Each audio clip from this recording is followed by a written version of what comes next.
Hey, if you watch music-related memes or funny videos, you most likely have encountered this guy. The possibilities are endless.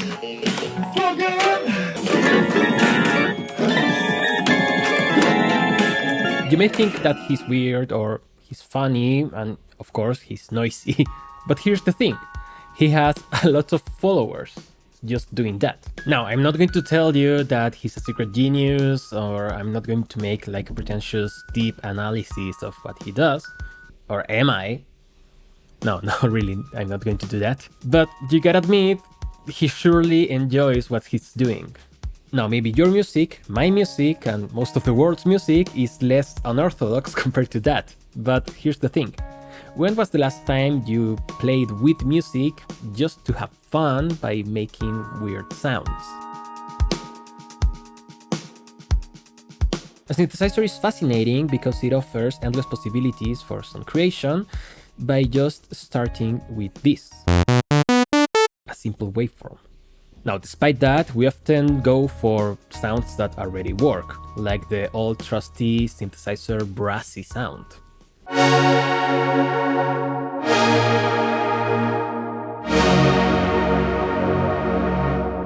But you gotta be honest, there's a certain pleasure of creating something that instead sounds like this.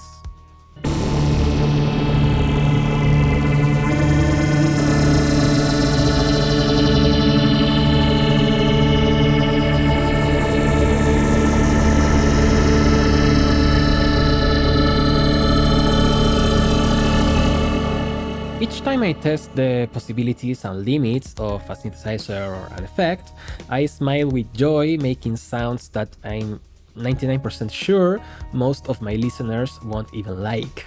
And to be honest, these are sounds that I probably won't use on my own music. But why is that? Why do I enjoy making these sounds so much, even if they are just noisy, weird sounds? Well, for one side, it's harder to make them fit into a song because they have a lot of information or whatever. Maybe you can resample them later, adding different effects and moments, and that's always good. But on the other hand, these kind of sounds and patches are music on themselves. Music appreciation is a state of mind. Birds don't actually sing, they just emit noises for communication. We appreciate that as singing because it's reminiscent of music. On the other hand, noise can be annoying unless we start to analyze it and we change our mindset on how we appreciate that noise. I mean, that's why experimental and noise music exist. With a different mindset that regular music, you can really enjoy that. Because it's another type of experience. So making weird sounds with any instrument, not only a synthesizer, maybe you want to experiment with an acoustic guitar or anything, is more like a state of mind of constant exploration and, of course, a lot of wonder. I mean, it's like a moment where you're fascinated with the sounds that the instrument that you're playing with is producing. And as I said, it can be a synth, an effect, a guitar, a marimba, whatever, just experiment with it. It doesn't even have to be a musical instrument. I mean, I remember when I was younger, I was fascinated by the different sounds and timbres things made. I mean, I bet you have played with a ruler, putting pressure on it and on the corner of a table and just start making different like pitches by playing with it. I did that all the time when I was in school, playing with the ruler or different pencils with different timbres. And I remember one day my teacher came to me, and I will never forget what she said to me. She looked me straight into the eye and asked me to please stop doing that.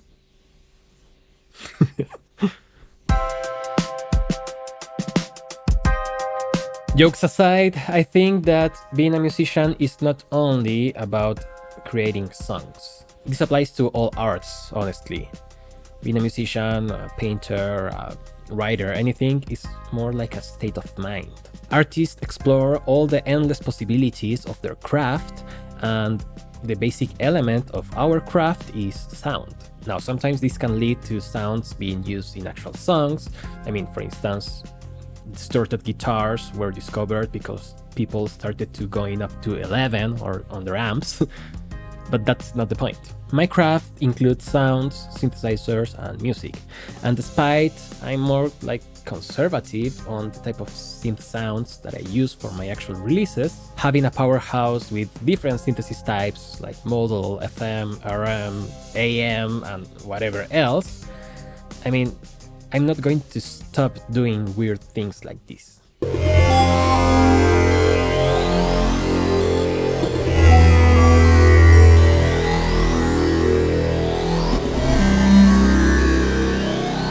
I enjoy song creation because it's like a constant exploration that can lead me to discoveries and wonder. Now, you may say that applies more to sound designers rather than musicians, but honestly, a sound designer is a musician on their own. What I'm trying to say is that art making is a constant state of play in a way. This is not my idea. There's actually a fantastic book by François Sourabichvili, which sadly is only in French and in Spanish. It's not in English yet, but it's basically titled Art as Play. But it's not like playing a game with set rules. It's actually creating your own games by experimenting with the rules of your own art that are also created by you. A poet plays with language, an illustrator plays with lines, and as musicians play with sound. Now, of course, you can stay in a music genre. There's nothing wrong with that. Most of successful musicians stay on a music genre. But that's when you make music for others. Have you ever wondered how is making music for yourself? Not only a song, but weird sounds.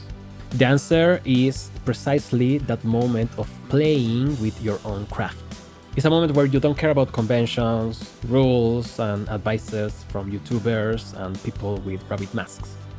Because to play is to be open to make weird sounds, and who knows, maybe you will get a breakthrough.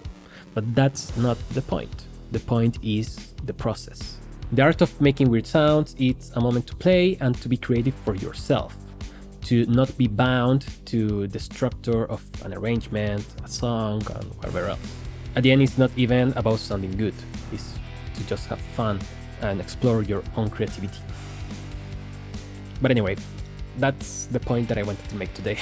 If you liked this video, please subscribe to the channel and give the video a like. And also, of course, comment what you think about my thoughts. Thank you so much for watching. I will see you next time, and bye bye.